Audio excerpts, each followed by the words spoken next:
আকাশবাণী আগরতলা স্থানীয় সংবাদ পড়ছি অনামিকা কর্মকার। এখনকার বিশেষ বিশেষ খবর হল ত্রিপুরা মধ্যশিক্ষা পর্ষদ পরিচালিত এবছরের মাধ্যমিক এবং উচ্চ মাধ্যমিক পরীক্ষার ফল আজ প্রকাশিত হয়েছে।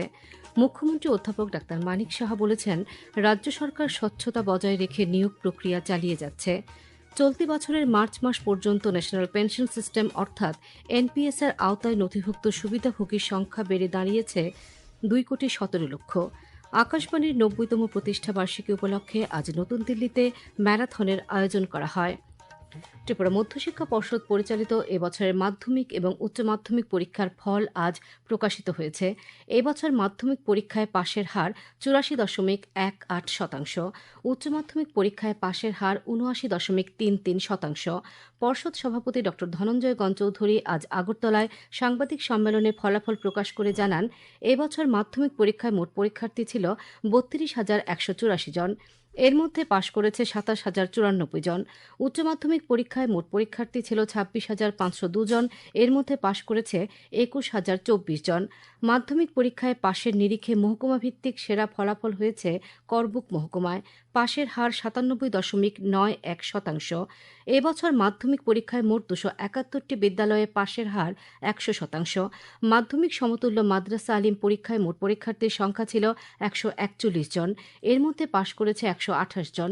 উচ্চ মাধ্যমিক সমতুল্য মাদ্রাসা ফাজিল পরীক্ষায় মোট পরীক্ষার্থীর সংখ্যা ছিল 84 জন। এর মধ্যে পাশ করেছে 79 জন।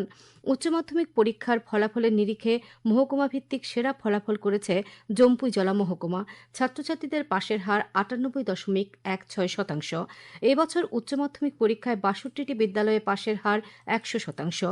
সাংবাদিক সম্মেলনে পর্ষদ সচিব ড জয়দীপ ভট্টাচার্য জানান, এবছর তাৎক্ষণিকভাবে মেধা তালিকা প্রকাশ করা হয়নি।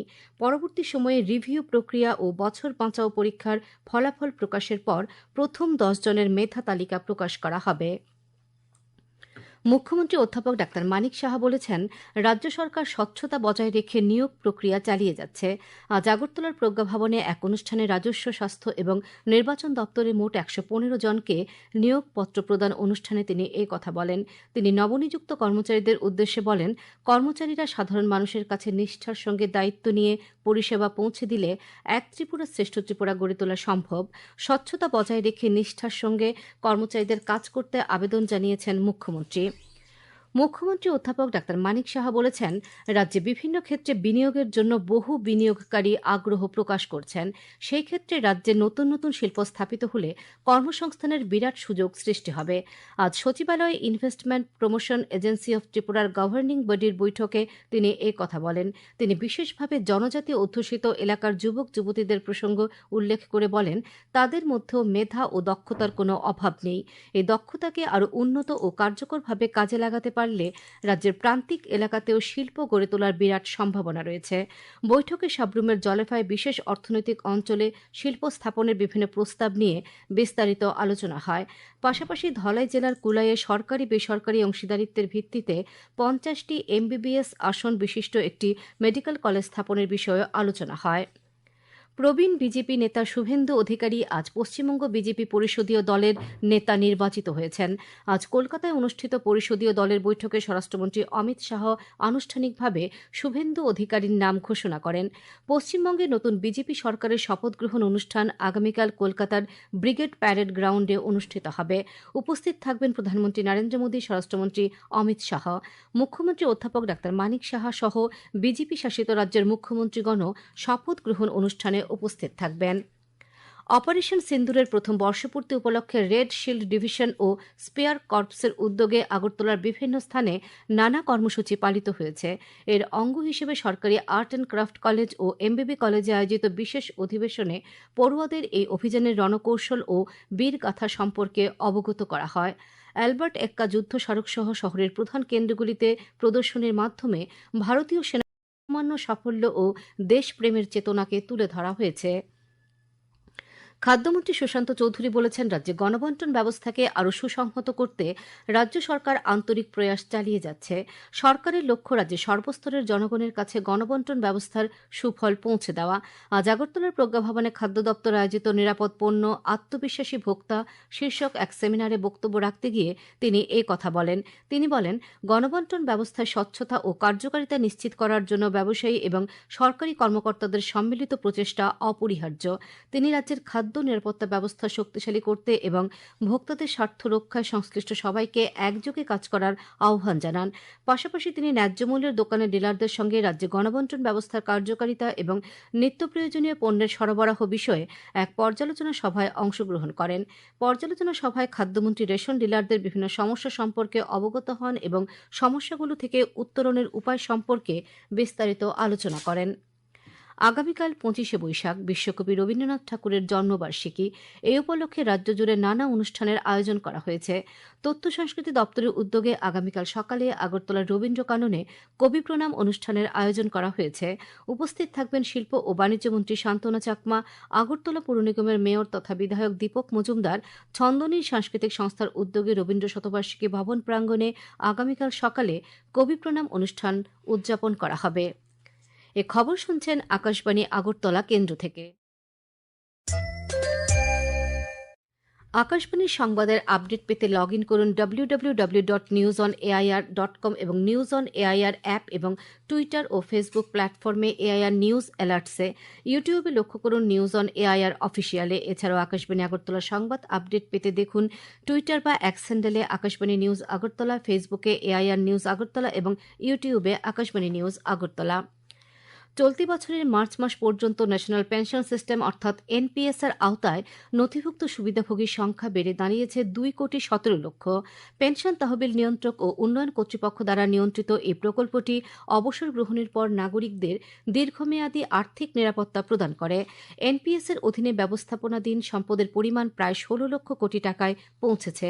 এখন পর্যন্ত অটল পেনশন যোজনার আওতায় এসেছে 8,96,00,000-এরও বেশি সুবিধাভোগী।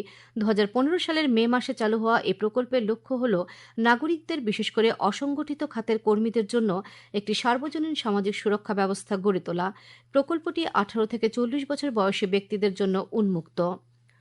৭৯তম বিশ্ব রেডক্রস দিবস উদযাপন উপলক্ষে ভারতীয় রেডক্রস সোসাইটি ত্রিপুরা রাজ্য শাখার উদ্যোগে আজ রাজ্যের 8 জেলায় একযোগে রক্তদান শিবিরের আয়োজন করা হয়। আগরতলায় রেডক্রস সোসাইটির রাজ্য শাখার কার্যালয়ে সোসাইটির রাজ্য শাখার সভাপতি রাজ্যপাল ইন্দ্রসেনা রেড্ডি নাল্লু এই রক্তদান শিবিরের উদ্বোধন করেন। এবছর বিশ্ব রেডক্রস দিবসের ভাবনা মানবতায় ঐক্যবদ্ধ হওয়া। অনুষ্ঠানে রাজ্যপাল বলেন, রক্তদান মহৎ দান। 8 জেলায় রক্তদানের আয়োজন এবছরের প্রতিপাদ্য বিষয়ের যথাযথভাবে সমার্থক হয়েছে। সুস্থ সবল ব্যক্তিদের রক্তদানে এগিয়ে আসার উপর তিনি গুরুত্ব দেন। অনুষ্ঠানে প্রধান অতিথির ভাষণে আগরতলা পুর মেয়র দীপক মজুমদার রেডক্রস সোসাইটির এই ধরনের উদ্যোগের প্রশংসা করে বলেন, শুধু রক্তদানের মধ্যে সীমিত থাকলে চলবে না। রেডক্রস সোসাইটিকে অন্যান্য মানবিক কাজেও সমানভাবে এগিয়ে আসার পরামর্শ দেন তিনি। অনুষ্ঠানে বিএসএফ ত্রিপুরা ফ্রন্টিয়ারের আইজি অলোক কুমার চক্রবর্তী বলেন, আজকের রক্তদান শিবিরে বিএসএফ জওয়ানদের পক্ষ থেকে রক্তদান করা হয়। তিনি রক্তদানের পাশাপাশি সবাইকে দেহদানের অঙ্গীকারে এগিয়ে আসার আহ্বান জানান। রেডক্রস সোসাইটির রাজ্য শাখার চেয়ারম্যান বি.কে. রায় জানান, শিবিরে আজ 100 জন রক্তদান করেছেন। অনুষ্ঠানে রেডক্রস সোসাইটির সাধারণ সম্পাদক চন্দন দেবনাথ স্বাগত ভাষণ দেন। বিশ্ব রেডক্রস উপলক্ষে আজ সিপাহীজলা জেলার সোনামুড়া টাউন হলে রক্তদান শিবিরের আয়োজন করা হয়। ইন্ডিয়ান রেডক্রস সোসাইটি সোনামুড়া মহকুমা কমিটির উদ্যোগে আয়োজিত এই রক্তদান শিবিরের ভার্চুয়ালভাবে উদ্বোধন করেন রাজ্যপাল ইন্দ্রসেনা রেড্ডি নাল্লু। শিবিরে রেডক্রসের স্বেচ্ছাসেবক সহ মোট 45 জন রক্তদাতা স্বেচ্ছায় রক্তদান করেন। 2027 সালের জনগণনার প্রক্রিয়াকে সুষ্ঠুভাবে সম্পন্ন করার লক্ষ্যে উদয়পুর সার্কিট হাউসে আজ থেকে শুরু হয়েছে জেলাভিত্তিক প্রশিক্ষণ শিবির।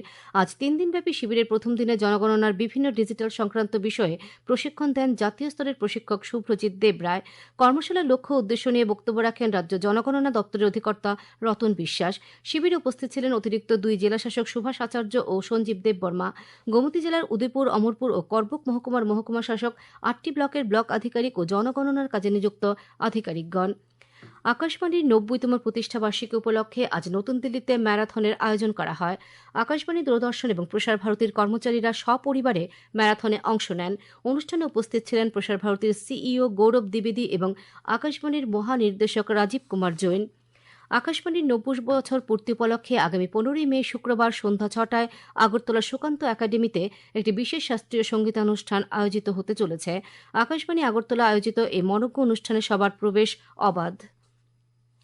আগামী ২৪ ঘণ্টায় রাজ্যের পশ্চিম জেলা খোয়াই, ঊনকোটি, ধলাই ও সিপাহীজলা জেলায় বজ্রবিদ্যুৎ এবং ঘণ্টায় ৪০ থেকে ৫০ কিলোমিটার বেগে ঝড়ো হাওয়া সহ বৃষ্টির সতর্কতা জারি করেছে আবহাওয়া দপ্তর। আগামীকাল দিনের সর্বোচ্চ তাপমাত্রা ৩৩ ডিগ্রি সেলসিয়াস এবং সর্বনিম্ন ২৩ ডিগ্রি সেলসিয়াসের কাছাকাছি থাকতে পারে।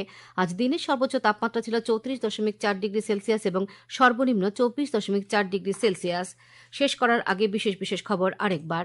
ত্রিপুরা মধ্যশিক্ষা পর্ষদ পরিচালিত এই বছরের মাধ্যমিক এবং উচ্চ মাধ্যমিক পরীক্ষার ফল আজ প্রকাশিত হয়েছে। মুখ্যমন্ত্রী অধ্যাপক ডাক্তার মানিক সাহা বলেছেন, রাজ্য সরকার স্বচ্ছতা বজায় রেখে নিয়োগ প্রক্রিয়া চালিয়ে যাচ্ছে। চলতি বছরের মার্চ মাস পর্যন্ত ন্যাশনাল পেনশন সিস্টেম অর্থাৎ এনপিএস এর আওতায় নথিভুক্ত সুবিধাভোগীর সংখ্যা বেড়ে দাঁড়িয়েছে ২,১৭,০০,০০০। আকাশবাণীর ৯০তম প্রতিষ্ঠা বার্ষিকী উপলক্ষে আজ নতুন দিল্লিতে ম্যারাথনের আয়োজন করা হয়। স্থানীয় সংবাদ আজকের মতো এখানেই শেষ হল। পরবর্তী বাংলা স্থানীয় সংবাদ প্রচারিত হবে আগামীকাল সকাল ৭টা বেজে ৩৫ মিনিটে।